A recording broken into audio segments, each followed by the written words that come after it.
Hello, my name is George Kowalski, and I'd like to just go through and present to you, first of all, who ORCHA are, what we can do for you, and then show you some of the functionality behind our digital health libraries and digital health formularies. First of all, ORCHA is the organisation for the review of care and health applications. I'd like to present to you, first of all, the 5 steps that we find to achieving digital health integration for the use of VR and immersive technologies. So in effect, there are a vast number of health and fitness related apps currently available on the market. Those apps themselves, as you can see here, range over 370, over 74,000 now. And over the actual apps themselves, we have now close to 6 million downloads per day. And as you can see, the actual popularity of that, especially during COVID, is constantly rising. In addition, we can see that there are a number of barriers to using digital health applications. And those barriers are, first of all, awareness. So if, for example, a user turns around and finds that they have now a condition such as diabetes or COPD or something along the lines of MSK or something like that, then they're not always aware whether or not an application, first of all, exists, and secondly, whether or not an application itself is available for them to use. So awareness is vitally important with regards to going, for example, through to the actual Apple App Store or the Google application where you can go through and see, for example, which applications are available. Because with them being business engines, if, for example, an end user goes onto the Google Play Store or the Apple App Store and then looks at, for example, typing in the word anxiety, they won't find that many apps, because with it being a business engine, either you have to have lots and lots of hits to bring the application back, or, for example, you have to pay a fee. So in connection to awareness, people who obviously have a condition aren't always aware whether or not an app even exists for that condition. And we found that to be a large specific problem with regards to our health and social care network for dementia and Alzheimer's in Northern Ireland. The actual users there didn't know that half of the actual apps which were available even existed. The second problem is accessibility. Where do you find these apps? As I've mentioned, the actual engines of Google and Apple don't always bring back apps to you. You can search all day for specific applications and they won't always bring back the best apps to you. The third area here is, if you do find those applications, if you do manage to find an application, does it have the relevant trust and governance available and linked to it? In this instance, we can see that if an app itself is available, has that app had a review? Has that app had a review under GDPR, data protection, data security, under clinical awareness, clinical assurance, under, for example, user experience and functions and features? Most of the time, the answer is no.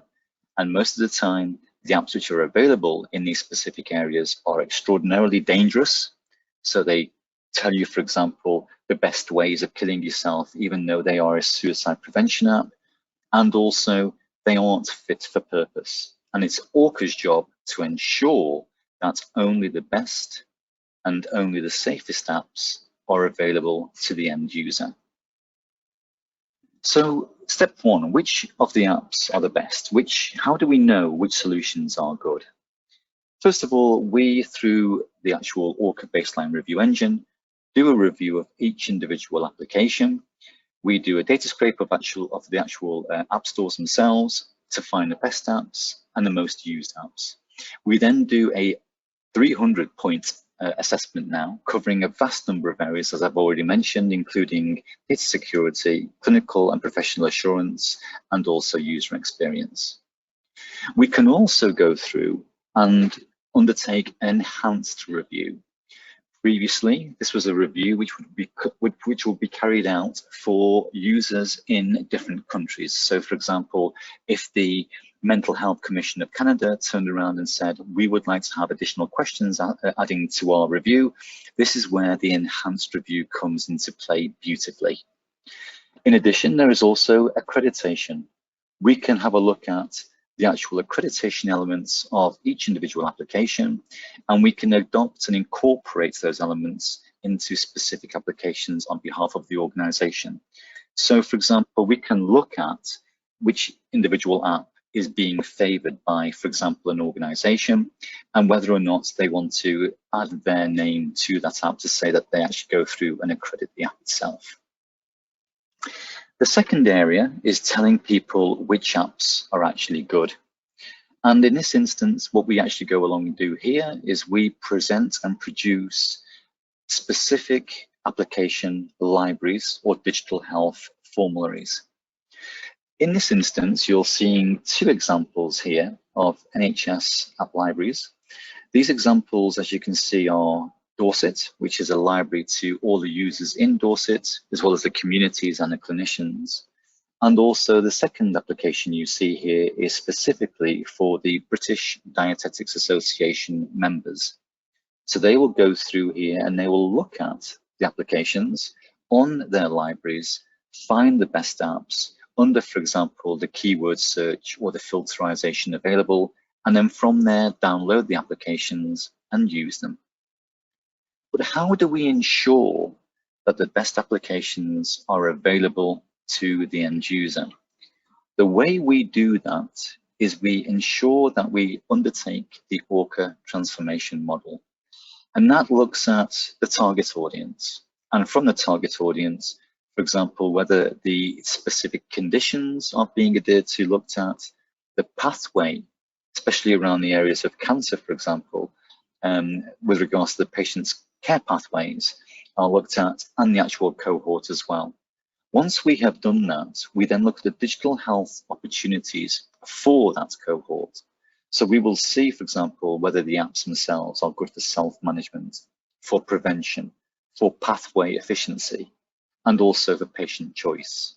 And finally, we then go through each individual focus area and we produce the best number of apps under that particular area, those digital health solutions, which are the best for that specific condition or subcondition. And we will work with you as an organization to look at some of these focus areas. And we will then go through and under the carousel itself, identify the top 5, the top 10, the top 15 apps under each individual area, be it mental health, diabetes, COPD, smoking cessation, or whatever you are most interested in. Step 3 is working with clinicians and the clinical teams. We are often asked, well, how do we differ from the NHS App Library? We have a vast number of accredited applications, over 6,500 on our libraries, whereas the NHS App Library, of course, only has up to approximately 70 to 80. In addition, we have the ability of ensuring that when the best apps are made available to the end user, they can go through and recommend those apps to the population, to their patients, to their citizens, to their cohort. And with regards to that information, our clinicians, our social prescribers, our teachers, for example, look at the actual apps they are interested in, find the best and the safest apps, and then from there recommend those apps to their patients, to their students, and so on and so on. In addition, we now have the ability of looking at the actual pro account license user and presenting them with a dashboard. Here, for example, you can see that as a pro account user in Staffordshire County Council, in this instance, I can look at, for example, not only the library, the app formulary, but I can look at the ORCHA LinkedIn Digital Health Experts area with regards to all the relevant information available on there to become a digital ambassador.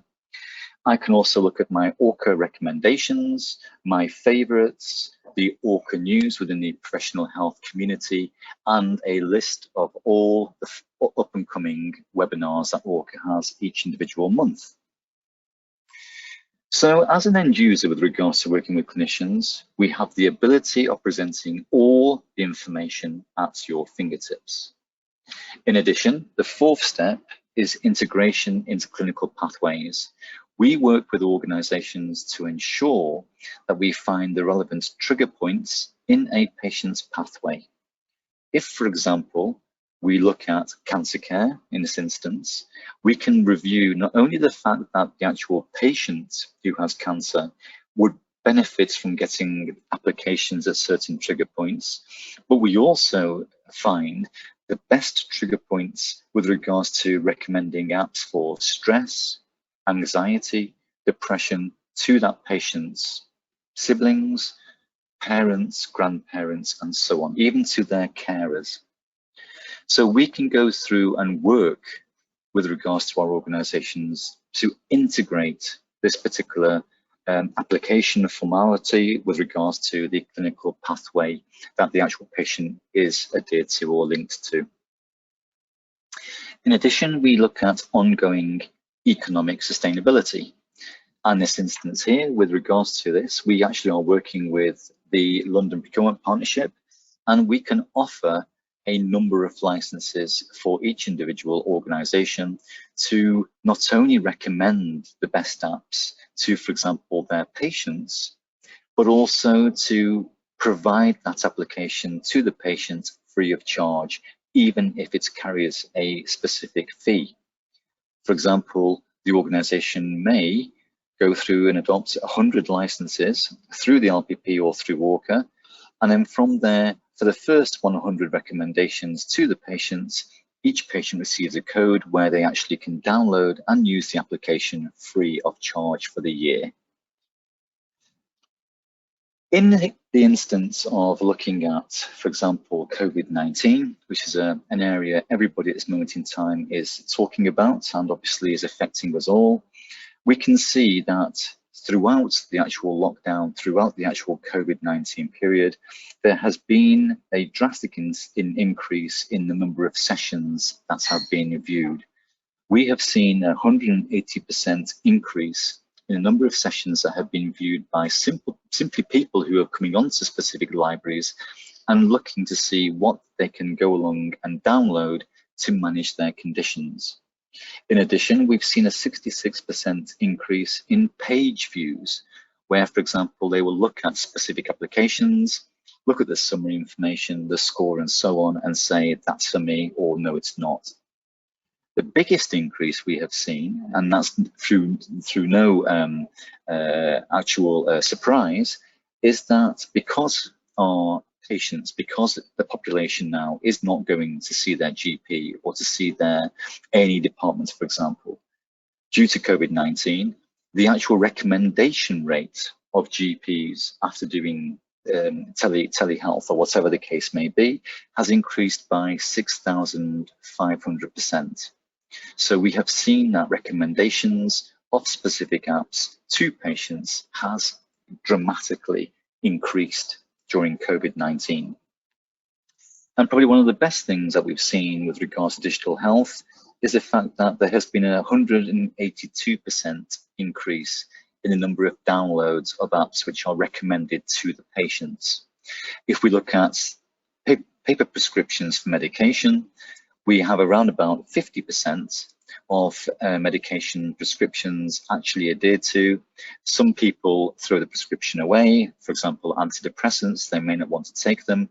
Some people actually go to the chemist and get the depressants, but then don't actually take them again. Whereas we have seen 92% of all users who are recommended an application download that app, and that has been an increase of 182% during the COVID-19 pandemic. With that, I'd like to now just leave the presentation for a moment and move into the actual presentation, the demonstration of the functionality. So here you are seeing a number of my sites on the screen, which are currently live. We have, as you can see here, Cheshire East as a county council. We have Staffordshire County Council. We have Homestead. We have, for example, Salford Royal Infirmary, the British Dietetics Association, St Helens Rugby Club, for example, and so on. I'd like to give you a look at a couple of these with regards to how the specific libraries and formularies themselves look. One of our most effective but simple sites is the Apps for Dementia site within Northern Ireland, within the Health and Social Care Network. This is a very simple site designed for the users it's designed for, obviously. So therefore, we have a very easy look and feel. The imaging is not too overcomplicated. We can see here that the app dementia library is clearly visible. We can search for condition or keyword areas. We can prioritize those applications which are supported by COVID-19, which supports COVID-19. We can filter the apps by a number of different areas, and I'll come back to that in a moment.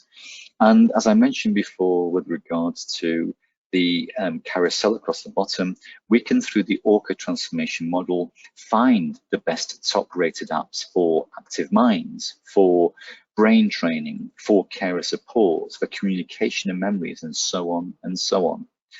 And when this particular application, when this library itself was launched in Northern Ireland, the Alzheimer's Society turned around to us and said, we didn't even know that these applications existed. We were simply informed that we just had to get on with it. And that's the beauty of the actual library itself, that these particular applications are not even known and yet are now readily available to each individual end user. So that's one specific style of application. I'd like to go back into my browser and now bring you up another style to give you a look and feel of how the actual themes themselves can be put across to the end user. Here, for example, is St. Helens Community Development Foundation. They have their own site, so they have used their own images. They've used their own specific areas of interest for their applications, such as mental health, nutrition, respiratory, smoking cessation, fitness, and so on. They have within their library all the best new apps available for their users to look at. They have a full-blown explanation of how to unlock digital health and a video that goes with that as well. They also see the top-rated apps with regards to an ongoing dynamic basis, and also the most popular apps being used by the entire population at this moment in time. Finally, of course, if they so wish, they can also sign up each individual visitor to the site for their own newsletter, as you can see here. So this gives you a different style and feel to that of the Health and Social Care Network for Dementia in Northern Ireland. As you can see, you can have your themes, your colours, your wording, and so on. Finally, we also have the ability, if I may go back into my browser, of presenting the end user with what's called an IFrame solution. And the IFrame solution in itself is something we use our APIs to adopt the actual library inside of a web page. So in this instance here, I'm going to now open up one of our other sites, which is Staffordshire County Council. And because Staffordshire County Council has to run the actual application from within their website, as you can see, when the actual library itself opens, it is housed inside of Staffordshire County Council's site in itself. Here you can see the rating, where any application over 65% is marked as a green, any application between 45 and 65% is amber, and any application which reaches a score of 45% or lower is marked in red. In addition, when we move on to our library, we can quickly see that we can search by any individual condition or subcondition. I can search, for example, by anxiety. And from doing that, I can see very quickly that not only the best and the safest apps under anxiety are returned to me, but the actual library itself suggests other apps which may be of interest to the end user. For example, anxiety attack applications, well-being, stress, breathing techniques, yoga, mindfulness, deep breathing, reflection, healthy living, meditation, and so on and so on. All the areas the end user may not even be aware that there are apps linked to. Once you look at the actual app itself, we can also, if you so wish, prioritize the apps by COVID-19 support, as you can see here. So we can say, show me all the anxiety apps, but also prioritize the COVID-19 support apps for me so they show at the top of my screen. In addition, we can also look at the filterization behind those apps. If I go through and just simply click on the filters, I can now see that I can filter by category, and I can go through and look at any specific app by category. I can filter by function and feature, as you can see on here, and find only those apps which give me the right function or feature that I am looking for. I can also look at who the app is actually designed for. Is the app designed for a 3 to 9-year-old, a 9-year-old to a pre-teenager, a teenager, an adult, the elderly, a carer, a clinician, or whoever? I can quickly see where the app originates, and I can restrict or add to the list that comes back onto my screen. Finally, we also have cost. So we have here, do you want to find apps which are entirely free, apps which contain an in-app purchase, or apps which are paid for by your organization?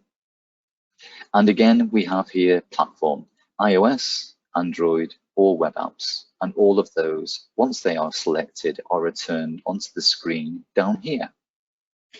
So by simply going through and looking at the actual search, and again, as you can see on here, what I am going to do is simply say on there, anxiety. It then brings back all the relevant apps for me to look at. If I wanted to have a look at on here, the prioritization of COVID-19, I simply research, and now the COVID-19 applications are presented to me on the screen. Here you can see 334 accredited apps with regards to those that you see on the screen. We can quickly see the name of the app, whether it's Android, iOS, or web, the level the actual app resides in, whether it's a level 0, a very simple to use app, whether it's a level 4 or level 3 full-blown clinical app. We can see whether the app carries a purchase, in-app purchase, or whether it's entirely free, or whether it's paid for by the organization. And we can quickly see the score the application itself has achieved under the level that it's actually reviewed on. In this instance, if I simply just click on my cognition home, by doing so, what we now have is the ability of saying, I want to have a look at the actual application. I want to, first of all, before I download it, I want to look at the summary information. I want to look at the COVID-19 relevant information under benefits, implementation, case studies, and pricing. I want to have a look at the actual scoring behind the application itself and why the application is actually scored the way it is. I want to also have a look at the good and the bad areas under data, clinical assurance, and user experience. I want to have a look at the functions and the features the application only says it can offer, but actually offers through review. And finally, we have a full-blown gallery to also give the end user a look at the actual application prior to downloading the app. And this way we ensure that when the user reviews all the information, they can simply click on download app, hover their phone over the QR code, and download the application. And that stops end users from downloading multiple apps, and after 2 or 3 days, simply deleting them because they don't do what they say they can do. If I go back to my screen, as you can see here, I can also now log in as what's called a Pro Account License user. So I'm simply going to log into the system here. And as a Pro Account License user, I can now see, as you saw before, the ability of looking at the full-blown app formulary with regards to all the apps available under the conditional areas and subconditions that I am looking for. I have my full-blown ORCHA LinkedIn Digital Health Experts section. I have my recommendations where I can see which apps have been sent to which particular end user on which date and if they have been downloaded or not. The same applies for my favorites. I can look at all the actual applications in my favorites list. I can then select one of those applications should I so wish. And by doing so, by simply selecting the application, I have all the relevant information available to me to review. In addition, I can also still download the app. I can remove the app from my favorites list, but most importantly, I can recommend this app to any one of my users, whether it's a patient, a student, a sibling, or whoever that could be by simply entering the user's email address or their mobile phone number, and the actual recommendation is immediately sent through to that person. The person then receives the recommendation through email or on their mobile phone. They read the relevant GDPR information, they accept the details, and they simply download the app immediately directly onto their phone. In addition, we also have the ability, as you can see here, just go back to my screen, of looking at the specific information under our digital ambassador scheme, looking at the actual ORCHA news through the professional health community.